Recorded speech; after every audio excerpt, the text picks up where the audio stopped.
ang kaisog sa hilom nga pagsalig. Karon, ang mga pagbasa naghabon og usa ka mindot nga hulaway sa kamatinudnunan sa Dios, sugod sa mga karaangang mga saad ngadto kang Haring David, hangtod sa ilang hilom ug mapaubsungang katumanan dinhi sa kasing-kasing ni San Jose. Sa tunga ni nga hulaway, mao ang usa ka lig-on nga hilo, ang dili matarog nga pagsalig. Ang saad, usa ka balay nga gitukod sa Dios. Sa unang abbasa gikan sa 2 Samuel, atong makita si Haring David, usa ka tawo sa lihok nga gusto motukod og balay, usa ka templo alang sa Dios. Apan giusab sa Dios ang dagan, giingnan niya si David nga siya ang mutukod og balay alang kang David.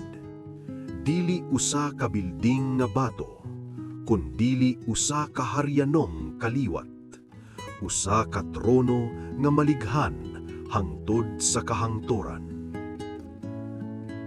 Kini mao ang pakigsaad, mao kini ang garantiya sa Dios nga dili gayud niya pasaghan ang iyang katawhan. Apan sa atong makita sa kasaysayan, ang katumanan ni ana nga saad wala moabot pinaagi sa kusog na militar o gahom na politika. Miabot kini pinaagi sa hilom na pagtuman sa usa ka panday. Ang tubag, pagtuo labaw sa makita. Gipahinumduman kita ni San Pablo sa iyang sulat ngadto sa mga taga-Roma na ang saad ngadto kang Abraham ug lakip na kang David wala nagdepende sa balaod kundili sa katarungan sa pagtuo. Si Abraham mituo nga nalaom luyo sa kawalay paglaom. Ang pagtuo dili lang ang pagtuo nga ang Dios anaa. Kini mao ang pagsalig sa Dios bisan pa kung ang dalan sa unahan naputos sa gabon. Kini ang taybitse talibat sa usa ka pagsaad nga gihimo sa daghang siglo na ang milaubay ug sa usa ka kamatuoran na daw lisod sa tawhanang pagsabot karon. Ang katumanan, ang oo ni Jose. Sa Ebanghelyo, atong gikasugat si San Jose sa usa ka higayon sa dakong krisis. Siya usa ka matarong na tawo nga nataliwad-anan sa iyang gugma alang kang Maria ug sa mga kinahanglanon sa balaod. Giubanan siya sa usa ka misteryo nga dili niya masabot ug sa usa ka sitwasyon nga wala niya gipili. Dinhi ang kaalam ni Papa Francisco nga nagtanyag kanato og lawom nga panglantaw sa kasing-kasing ni Jose. Niining higayuna, si Jose misalig sa Dios sa hingpit, mituman sa mga pulong sa anghel ug gidala si Maria uban kaniya. Ang maong dili matarugang pagsalig sa Dios, mao ang nakapahimo kaniya sa pagdawat sa usa ka sitwasyon nga lisud sa tawhanang pagsabot ug sa usa ka bahagi dili matukib. Nasabta ni Jose pinaagi sa pagtuo nga ang bata nga natawo sa sabukan ni Maria dili iyaha kundili anak sa Dios ug siya, si Jose, mao ang mahimong magbalantay niini. Ang panig-ingdunga niining malunaw ug maalamon nga tawo nag-aghag kanato sa pagpataas sa atong pananalaw ug sa paglantaw paunahan. Ang pagkadako ni Jose anaa sa iyang kahilom. Wala siya'y gisulti nga bisan usa ka pulong sa mga ebanghelyo. Hinuon, milihok siya. Gipataas niya ang iyang pananaw labaw sa iyang kaugalingong mga plano, sa iyang dungog ug bisan sa iyang kaugalingong pagsabot. Pinaagi sa pagdawat kang Maria sa iyang panimalay, nahimo siyang magbalantay sa saad.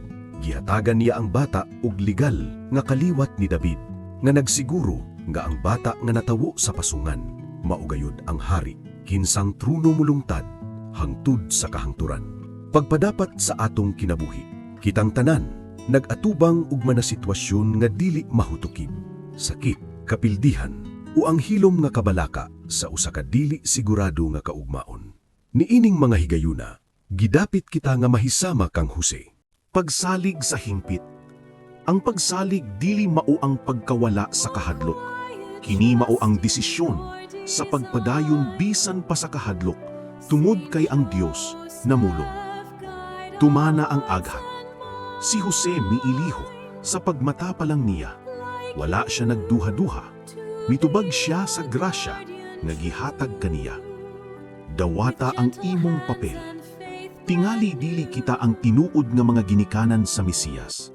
Apan kitang tanan, gitawag nga mahimong mga magbabantay sa presensya ni Kristo sa kalibutan karon, sa atong mga pamilya, sa atong mga trabahuan, ug sa atong nag-antos nga mga silingan.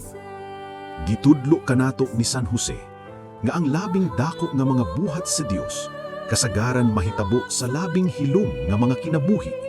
Hinaot nga kita, sama kaniya, makabaton ug taisog sa pagsalig sa dili matukib ug makitan nga ang Dios nagtukod og usa ka butang nga mas dako pa kaysa bisan unsa nga atong matukod alang sa atong kaugalingon. Pagsalig sa hingpit. Ang pagsalig dili mao ang pagkawala sa kahadlok. Kini mao ang desisyon sa pagpadayon bisan pa sa kahadlok tungod kay ang Dios namulong. Tumana ang aghat. Si Jose miilihok sa pagmata pa lang niya. Wala siya nagduha-duha. Mitubag siya sa grasya nga gihatag kaniya. Dawata ang imong papel. Tingali dili kita ang tinuod nga mga ginikanan sa Mesiyas. Apan kitang tanan, gitawag nga mahimong mga magbabantay sa presensya ni Kristo sa kalibutan karon, sa atong mga pamilya, sa atong mga trabahuan, ug sa atong nag-antos nga mga silingan. Gitudlo kanato ni San Jose nga ang labing dako nga mga buhat sa Dios kasagaran mahitabo sa labing hilom nga mga kinabuhi.